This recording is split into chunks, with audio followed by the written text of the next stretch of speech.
Welcome to Pro Tips. Please like, share and subscribe. आ रहा था, खुलने देते हैं। ये सारे इंपैक्टेड पॉकेट्स को रडार पे रखेंगे, जहां भी सिग्निफिकेंट मूव्स आएंगे एक्सपर्ट से बातचीत हो जाएगी। दूसरी इंपॉर्टेंट डेवलपमेंट था सैटरडे को 5G सेवाओं का इनॉग्रेशन। ये तो बढ़िया खबर है। इंडिया में एक्चुअली ये इंडिया मोबाइल कांग्रेस हुई थी, उसमें प्रधान था। अब कितनी बदलेगी देखेंगे, क्योंकि ये सेवाएं अभी शुरू हो रही हैं और अगर आप वोडाफोन के ग्राहक हैं तो आपको ये अभी सेवा तुरंत प्रभाव से मिलने नहीं वाली है। तो प्रधानमंत्री नरेंद्र मोदी खुद इस कार्यक्रम में शामिल थे और उन्होंने ही दरअसल आगाज किया है इस पूरी सेवा का। यहाँ पर ऑफ कोर्स बड़ी क्रांतिकारी अचीवमेंट्स हासिल की जा सकती है 5G के इस्तेमाल से। ये प्रधानमंत्री नरेंद्र मोदी ने बोला और ऑफ कोर्स उसके बाद जो तमाम टेलीकॉम हेड्स थे उन्होंने भी साफ किया कि किस तरह से दरअसल इस सेवा का इस्तेमाल किया जा सकता है। तो भारतीय पहली कंपनी बनी है दरअसल 5G सर्विस लॉन्च करने के लिए।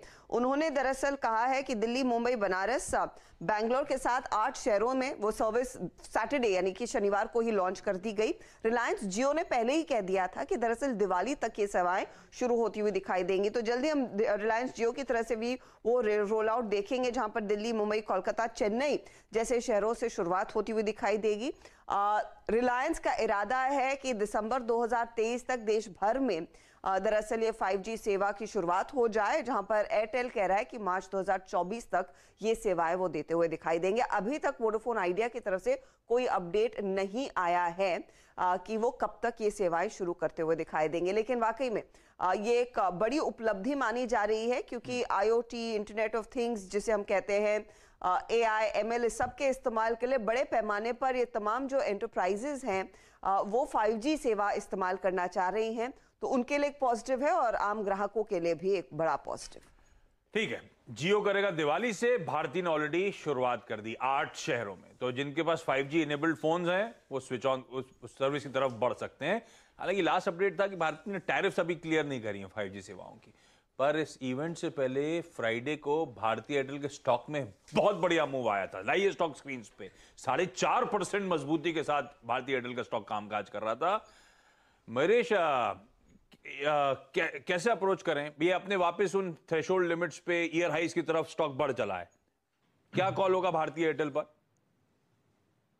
मॉर्निंग आशीष जी। नहीं, as per the ओनियल I think वो पिवट के ऊपर कंफर्टेबली प्लेस्ड है। Pivot was close to around 770 775 और कहीं ना कहीं आई थिंक आपको ये दो चीजें माननी पड़ेगी। आई थिंक जो रोल आउट हो रहे हैं और जो केपेक्स लगेगा, आई थिंक उसकी जो भरपाई होगी वो आरपू इंक्रीजेस से होगी।